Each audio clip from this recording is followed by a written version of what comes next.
आज के इस वीडियो में हिंदी व्याकरण का एक महत्वपूर्ण चैप्टर कवर करेंगे और ये होगा वाक्य का भेद। अगर आप चाहते हैं इसका study material line by line पढ़ना या फिर यहाँ पे जो क्वेश्चन यूज किए गए हैं उनको एक टेस्ट के रूप में लेना, तो आपको ये वाला एप्लीकेशन डाउनलोड करना होगा। इसका लिंक इस वीडियो के डिस्क्रिप्शन में और पहले कमेंट बॉक्स में मिल जाएगा। प्ले स्टोर पे SSC ऑनलाइन एग्जाम लिखकर आप इसे डाउनलोड कर पाएंगे। इस वीडियो को लाइक करने के साथ चैनल को जरूर सब्सक्राइब करें, उसके बाद बेल आइकन दबाएं, उसमें ऑल सेलेक्ट करें इसी तरह की बेहतरीन वीडियो सबसे पहले पाने के लिए। शुरू करते हैं यह चैप्टर। उससे पहले आपको बता दें कि हिंदी ग्रामर के ढेर सारे चैप्टर ऑलरेडी अपलोड है एप्लीकेशन पर और यूट्यूब प्लेलिस्ट में जाकर आप उन्हें देख सकते हैं। यहाँ पे हम बात करेंगे वाक्य की। तो वाक्य, सबसे पहले ये जानिए कि वाक्य होता क्या है। तो दो या दो से अधिक पदों के सार्थक समूह को जिसका पूरा पूरा अर्थ निकलता हो वाक्य कहेंगे। मतलब कुछ ऐसा शब्दों का समूह जिसका अर्थ निकलता हो। ऐसा नहीं होना चाहिए कि जिसका कोई अर्थ ही ना हो। जैसे यहाँ पे जो छोटे छोटे दिए गए हैं, इनको अगर हम मिला दें कि कोने में, वृक्ष के नीचे, दरवाजे पे, तो इनको हम मिला तो दिए, एक लाइन में हमने कर दिया, लेकिन क्या इसका कोई सटीक अर्थ निकला? तो नहीं निकला। तो जब नहीं निकला तो इसे हम वाक्य नहीं कहेंगे। वाक्य कहने के लिए जरूरी है कि उसका कोई न कोई अर्थ निकले। जैसे कि सत्य की विजय होती है, इसका एक मतलब अर्थ निकल रहा है कि सत्य की विजय हो रही है। यहाँ पे अगर आपको बताएं वाक्य के अंश के बारे में, जिसको हम वाक्यांश कहते हैं, तो वाक्य को छोटे छोटे वाक्यांशों में बांटा जा सकता है। वाक्यांश मतलब कि वाक्य का एक अंश। जैसे कि दरवाजे पर मत बैठो, दरवाजे पर मत बैठो। तो इस वाक्य में कोई कह रहा है कि इस दरवाजे पर मत बैठो। अगर बात करें कि दरवाजे पर क्या है, तो यह एक वाक्यांश है। उसी तरह वाक्यांश का मतलब ये होता है कि वाक्य का एक हिस्सा। अब बात करते हैं कि क्रिया और कर्ता के आधार पर वाक्य के कितने भेद होते हैं। परीक्षा में आपसे कई तरह से क्वेश्चन पूछा जाएगा। अगर ये पूछा जाता है कि क्रिया के आधार पे वाक्य के कितने भेद होते हैं या फिर कर्ता के आधार पे वाक्य के कितने भेद होते हैं, तो ये होते हैं दो, जिसमें से पहला होता है उद्देश्य और दूसरा होता है विधेय। उद्देश्य उसे कहते हैं जो बात की जाए और जो उस बात को करे। मतलब कि इंग्लिश में अगर कहें तो सब्जेक्ट, जो सब्जेक्ट होगा, जो कर्ता होगा, उसको हम उद्देश्य कहेंगे, और जो कर्म वाला रूप होगा उसको हम विधेय कहेंगे। क्योंकि कर्ता और कर्म सभी लोग जानते हैं, इसलिए ये उदाहरण देके समझाना आपको ज्यादा अच्छा होगा। जैसे मोहन प्रयाग में रहता है, तो इसमें कर्ता कौन है? कौन रहता है? मोहन रहता है। यानी मोहन करता है तो मोहन क्या हो गया? उद्देश्य हो गया। इसके बाद जो बच गया, मोहन के बाद प्रयाग में रहता है, तो ये हो गया विधेय। यानी कि क्रिया या फिर कर्ता के आधार पे वाक्य के दो भेद होंगे, उद्देश्य और विधेय। उद्देश्य मतलब कि कर्ता और विधेय मतलब कि कर्ता को छोड़ करके जो बाकी हैं, जिसके बारे में बात हो रही है। अब आप देखेंगे कि वाक्य के कितने भेद और प्रकार हो सकते हैं। तो यहाँ पे दो चीजें आपको देखने को मिलेगी। अगर आप वाक्य के भेद करेंगे तो ये होगा अर्थ के आधार पर और रचना के आधार पे। अर्थ के आधार पर और रचना के आधार पे। अर्थ के आधार पे वाक्य 8 प्रकार के होते हैं। देखिए ये चैप्टर काफी छोटा है, लेकिन कई सारे क्वेश्चन यहाँ से बनते हैं। अर्थ के आधार पे वाक्य कितने प्रकार के होते हैं? 8 प्रकार के। विधानवाचक, निषेधवाचक, प्रश्नवाचक, विस्मय आदिवाचक, आज्ञावाचक, इच्छावाचक, संकेतवाचक और संदेहवाचक। देखिए अगर आपसे क्रिया या फिर कर्ता के आधार पे वाक्य के भेद पूछे तो केवल दो, उद्देश्य और विधेय। लेकिन अगर प्रकार पूछे कि वाक्य के प्रकार बताइए, तो ये होंगे दो। कौन कौन? अर्थ के आधार पे और रचना के आधार पे। अब अगर ये पूछता है कि अर्थ के आधार पे वाक्य कितने हैं, तो ये होंगे 8 प्रकार के। जो हिंदी व्याकरण वाले जो एग्जाम है, जैसे कि बीएड, टेट, तो वहाँ पे इस तरह के थोड़ा मतलब गहराई वाले क्वेश्चन पूछे जाते हैं। तो अभी आपने देखा कि अर्थ के आधार पे वाक्य के 8 प्रकार होते हैं। अब इन 8 प्रकारों को हम एक एक करके देख लेते हैं। यहाँ पर आपको कोई भी नोट्स बनाने की जरूरत नहीं है। अगर आप एप्लीकेशन डाउनलोड करेंगे तो वहाँ पे आपको ये लाइन बाय लाइन इसी तरह मिल जाएगा। तो सबसे पहले बात करते हैं कि विधानवाचक सूचक वाक्य होता क्या है। तो ऐसा वाक्य जिसके बारे में एक लंबी जानकारी मिले। जैसे एक सामान्य प्रकार की जानकारी मिले उसको हम विधानवाचक वाक्य कहेंगे। जैसे भारत एक देश है, राम के पिता का नाम दशरथ है, दशरथ अयोध्या के राजा हैं या फिर अयोध्या के राजा थे। तो इस तरह के वाक्य जिसमें एक प्रकार की जानकारी दी गई हो, सूरज पूरब से उगता है, चंद्रमा रात को दिखाई देता है, तो ऐसे वाक्य जहाँ पे एक तरह की जानकारी दी गई हो उनको हम कहेंगे विधान सूचक वाक्य। दूसरा है निषेधवाचक वाक्य। निषेध जैसा कि आपको नाम से ही पता चल जाएगा, निषेध मतलब कि निगेटिव, मतलब कि नकारात्मक, मतलब कि जिन वाक्यों में नकारात्मक भाव दिखता हो उसे हम कहेंगे निषेधवाचक वाक्य। जैसे कि मैंने दूध नहीं पिया, तो यहाँ पे आ गया नकारात्मक। मैंने खाना नहीं खाया, तो यहाँ पे आ गया नकारात्मक। तो जहाँ पे नकारात्मक आएगा वहाँ होगा निषेधवाचक वाक्य। अगला देख लेते हैं, तो यह है प्रश्नवाचक वाक्य। तो नाम से ही पता है कि प्रश्नवाचक मतलब कि उसमें क्या होगा, प्रश्न पूछा जाएगा। भारत क्या है, प्रश्न पूछा गया है। राम के पिता कौन है, प्रश्न पूछा गया है।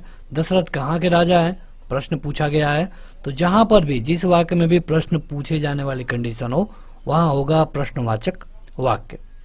अगला और चौथा है आज्ञावाचक वाक्य। तो नाम से ही पता है कि यहाँ पे आज्ञा दी जाएगी। तो आज्ञावाचक वाक्य में किसी भी व्यक्ति को आज्ञा दी जाती है या फिर उससे प्रार्थना किया जाता है। दोनों बातें हैं, या तो उससे प्रार्थना किया जाता है या फिर आज्ञा दी जाती है। जैसे कि यहाँ बैठो, यहाँ बैठिए, कृपया बैठ जाइए, शांत रहो, कृपया शांत बनाए रखें, सो जाइए, वहाँ जाइए। इस तरह मतलब जहाँ पर आज्ञा वाली कंडीशन हो या फिर रिक्वेस्ट वाली कंडीशन हो वहाँ पे होगा आज्ञावाचक वाक्य। देखिए वीडियो के लास्ट में आपको इससे रिलेटेड क्वेश्चन मिलेगा, तो आपको ये पता चल जाएगा कि आपकी तैयारी कितनी है इस चैप्टर को लेकर। अगला है विस्मय आदि वाचक वाक्य। तो इसमें क्या होता है कि विस्मय होता है, विस्मय मतलब कि आश्चर्य। तो जहां पर आश्चर्य वाली बात आ जाए वहां पर होगा विस्मय आदि वाचक। जैसे कि आहा कितना सुंदर पवन है, ओह कितनी ठंडी रात है, बल्ले बल्ले हम जीत गए। तो जहां पर आश्चर्य वाली कंडीशन हो, जहां पर आश्चर्य के साथ मन की अनुभूति को प्रदर्शित किया जा रहा हो वहां पर होगा विस्मय आदि वाचक वाक्य। अगला है इच्छावाचक। तो इच्छावाचक में क्या होता है कि कोई भी व्यक्ति उसकी इच्छा करता है। इच्छा मतलब कि आशीर्वाद दे सकता होगा या फिर इच्छा करता होगा कि भगवान ऐसा कर दें, ऐसा हो जाए। तो उस तरह के वाक्य को कहेंगे हम इच्छावाचक। जैसे कि भगवान तुम्हें दीर्घायु करे, मतलब कि भगवान तुम्हें लंबी उम्र दे। तो ये इच्छा है, भले आशीर्वाद है लेकिन एक तरह का इच्छा है। तो इच्छा और आशीर्वाद वाले जो भी वाक्य होंगे ये इच्छा अवाचक में काउंट किए जाएंगे। अगला है कि नव वर्ष मंगलमय हो, मतलब किसी को विश कर रहा है कि नव वर्ष मंगलमय हो, तो यहाँ पे हो जाएगा इच्छावाचक वाक्य। अगला है संकेतवाचक वाक्य। संकेतवाचक मतलब कि एक तरह से संकेत दिया जाएगा। तो जहां पर भी संकेत वाली कंडीशन आएगी वहां पे हो जाएगा संकेतवाचक वाक्य। जैसे कि राम का मकान उधर है, जैसे कोई पूछ रहा है कि राम का मकान किधर है, तो हमने हाथ दिखा दिया कि राम का मकान उधर है, सोनू उधर रहता है या फिर सोनू उस पार रहता है। मतलब जहां पर भी संकेत वाली बात हो वहां पर होगा संकेतवाचक वाक्य। अगला है और ये अंतिम है संदेहवाचक वाक्य। मतलब कि जिस वाक्य में संदेह की भावना हो वहां पर होगा संदेहवाचक। जैसे क्या वह यहाँ आ गया, क्या उसने काम कर लिया। तो देखिए संदेहवाचक में और प्रश्नवाचक में आपको अच्छे से डिफरेंस पता होना चाहिए। संदेहवाचक में क्या होगा कि जो इसको बोल रहा है उसके बोलने का मतलब उसमें संदेह दिखेगा, और प्रश्नवाचक में प्रश्न पूछा जाएगा। तो इन दोनों में थोड़ा डिफरेंस है, ये आप समझ जाएंगे आगे। अब बात करते हैं, ये आपने देखा, अब देखेंगे रचना के आधार पे वाक्य के प्रकार कितने होते हैं। अभी तक आप देख रहे थे कि अर्थ के आधार पे वाक्य के भेद कितने होते हैं। तो अर्थ के आधार पे होते हैं 8 और रचना के आधार पे होता है 3। तो यहाँ पे इससे उतना क्वेश्चन नहीं पूछा जाता है, लेकिन जो रचना के आधार पे हैं यहाँ से कई सारे क्वेश्चन आपके परीक्षा में पूछे जाते हैं। तो देखते हैं, उससे पहले जो लोग अभी तक इस वीडियो को लाइक नहीं किए हैं लाइक कर सकते हैं अगर आपको ये वीडियो पसंद आती है। देखिए रचना के आधार पे वाक्य के 3 भेद होते हैं, जिसमें से पहला है सरल वाक्य जिसको साधारण वाक्य भी कहा जाता है। दूसरा होता है संयुक्त वाक्य, और जो तीसरा होता है ये होता है मिश्रित वाक्य यानी कि मिश्र वाक्य। तो 3 होते हैं और तीनों से कई सारे क्वेश्चन आपके परीक्षा में पूछे जाते हैं। यहाँ से आपको वीडियो को और ध्यान से देखने की जरूरत है। देखिए जो पहला है सरल वाक्य या फिर साधारण वाक्य, उसमें क्या होता है कि एक ही विधेय होता है, मतलब कि एक कर्ता होगा और एक उसी के बारे में बात की जाएगी। जैसे मुकेश पढ़ता है, राकेश ने भोजन किया, रवि ने खाना खाया, रवि मार्केट गया, रोहन ने ये किया, रोहन ने वो किया। इस तरह की कंडीशन जहाँ पर एक ही कर्ता हो और एक ही उसकी क्रिया हो, वहाँ पे होता है सरल वाक्य। आपसे परीक्षा में इनको बदलने के लिए कहा जाता है, तो आगे हम देख लेंगे उसको भी। अगला है संयुक्त वाक्य। तो संयुक्त वाक्य का मतलब, संयुक्त मतलब होता है कई लोगों को जुड़ा हुआ। तो जब दो या दो से अधिक साधारण वाक्य जुड़ करके एक बड़ा सा वाक्य बनाते हैं, तो उसे हम कहते हैं संयुक्त वाक्य। ये जो संयुक्त वाक्य हैं, ये पर, किंतु, या इन सारे शब्दों से जुड़े होते हैं।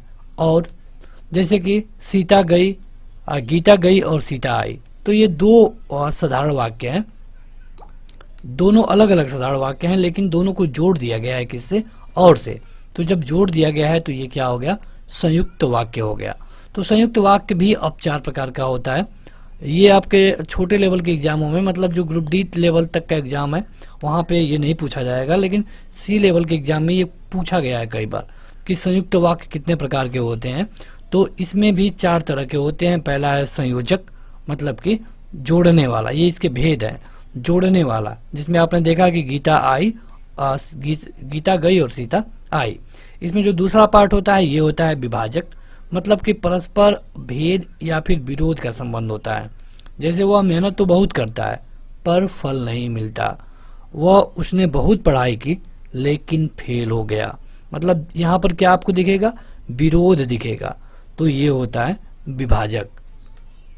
इसमें जो अगला है, ये है विकल्प सूचक, मतलब कि जब दो बातों में से एक को स्वीकार करना पड़े। जैसे कि या तो मैं उसे अखाड़े में पछाड़ूंगा या अखाड़े में उतरना ही छोड़ दूंगा। तो यहाँ पे 2 विकल्प है, या तो मैं उसे पछाड़ूंगा या फिर अखाड़े में उतरना ही छोड़ दूंगा।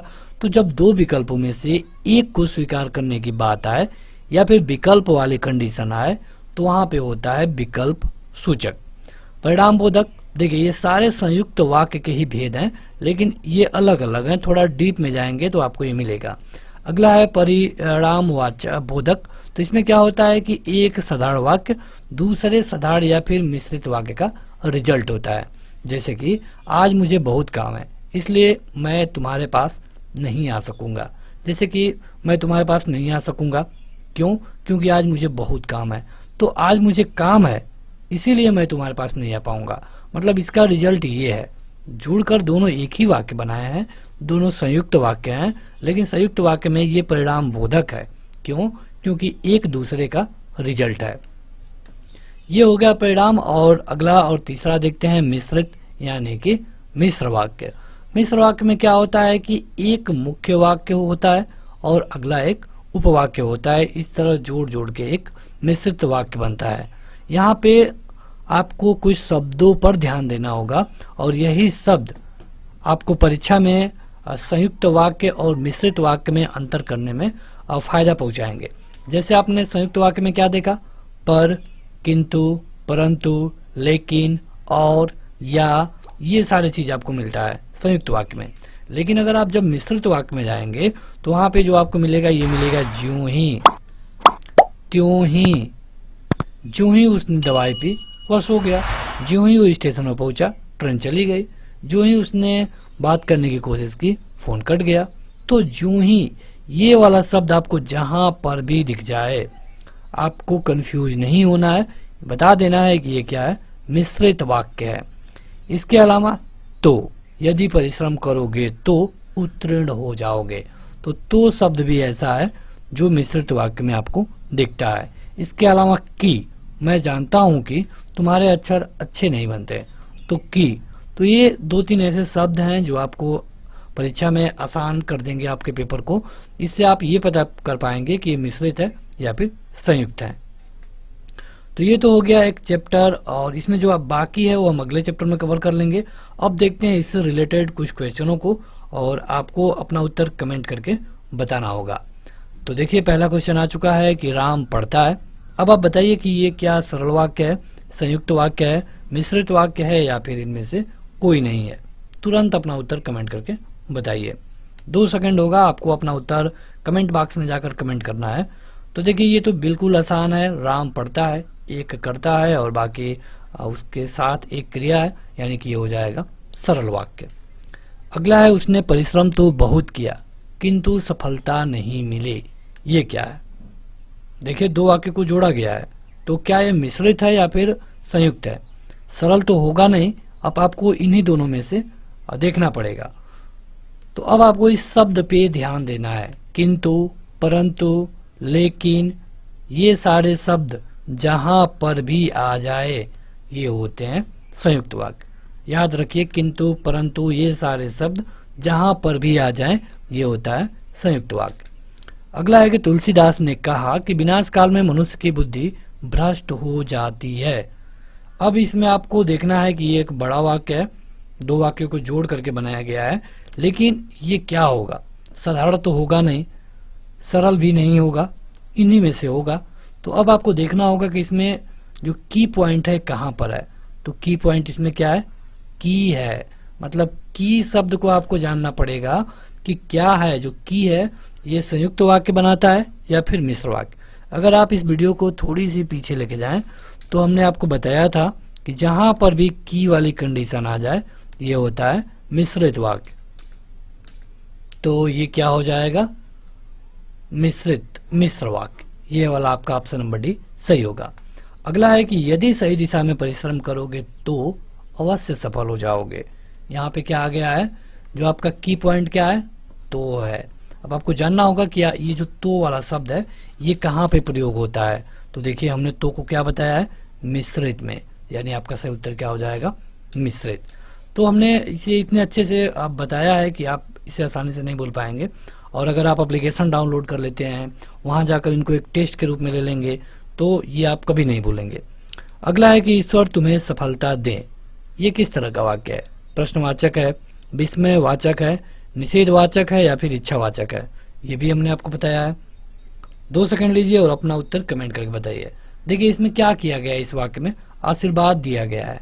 आशीर्वाद या फिर क्या किया गया है? तो इच्छा व्यक्त की गई है, यानी कि उनकी इच्छा है कि ईश्वर तुम्हें सफलता दे, यानी कि ये हो जाएगा इच्छावाचक। वहां जाओ, ये क्या है? निषेधवाचक है, अनुरोधवाचक है, आज्ञावाचक है या फिर प्रश्नवाचक है? देखिए कहा जा रहा है कि वहां जाओ, ये तो आज्ञा दे रहा है, यानी कि हो जाएगा आज्ञावाचक। अगला है कि तुम यह काम मत करो। तुम यह काम मत करो, तो बताइए क्या होगा ये? देखिए एक तरह से तो इसमें आज्ञा दिया गया है, लेकिन अगर इस तरह के क्वेश्चन आपके परीक्षा में आते हैं जिसमें आज्ञावाचक भी मिले, मतलब एक तरह से आज्ञा तो दिया गया है लेकिन ये आज्ञावाचक निषेध को बता रहा है, मतलब कि मना कर रहा है, तो इस तरह के वाक्य में जो आपका सही उत्तर होगा निषेधवाचक होगा। देखिए आज्ञावाचक को हमेशा आपको पॉजिटिव में ही लेना है। पॉजिटिव मतलब कि सकारात्मक। जैसे तुम काम करो, अगर ये रहता कि तुम यह काम करो तो हम इसे आज्ञावाचक बता देते, लेकिन इसमें है कि तुम यह काम मत करो। तो जहाँ पे आज्ञा और निषेध दोनों की मिश्रित जोड़ी आ जाए वहाँ पे आपका जो सही उत्तर होगा वो होगा निषेधवाचक। हो सकता है कि राम का काम बन जाए, यहाँ पे थोड़ा सा मिसटाइपिंग है। हो सकता है कि राम का काम बन जाए, ये क्या है? आसान है चैप्टर, अपना उत्तर कमेंट करके बताइए। तो देखिए यहाँ पे क्या किया गया है? संदेह किया गया है, मतलब जो बता रहा है वो शक कर रहा है, संदेह कर रहा है कि राम तो गया है लेकिन हो सकता है कि उसका काम बन जाए, ये हो गया संदेहवाचक। अरे उसने तो कमाल कर दिया, ये क्या है? आसान क्वेश्चन है, ये है विस्मयवाचक। अरे उसने तो कमाल कर दिया, अरे उसे तो चोट लग गई, अरे उसने ये कर दिया। वाक्य के घटक कौन कौन होते हैं? हिंदी में वाक्य के घटक कौन कौन होते हैं ये आपको बताना है। देखिए ये होते हैं उद्देश्य और विधेय। तो बस आज के इस वीडियो में इतना ही। आशा है कि वीडियो आपको जरूर पसंद आई होगी। वीडियो को जरूर लाइक करें, इस ऐप को जरूर डाउनलोड करिए। अगर आप किसी भी वनडे एग्जाम की तैयारी करते हैं तो एप्लीकेशन जरूर डाउनलोड करिए। केवल 4 MB का एप्लीकेशन है, यहाँ पे आपको इतनी सारी चीज़ें मिलती हैं। ऐप का लिंक आपको इस वीडियो के डिस्क्रिप्शन में और पहले कमेंट बॉक्स में मिल जाएगा। प्ले स्टोर पर SSC ऑनलाइन एग्जाम लिखकर ये वाला लोगो देखकर आप इसे डाउनलोड कर सकते हैं। आज के इस वीडियो में इतना ही। Thank you.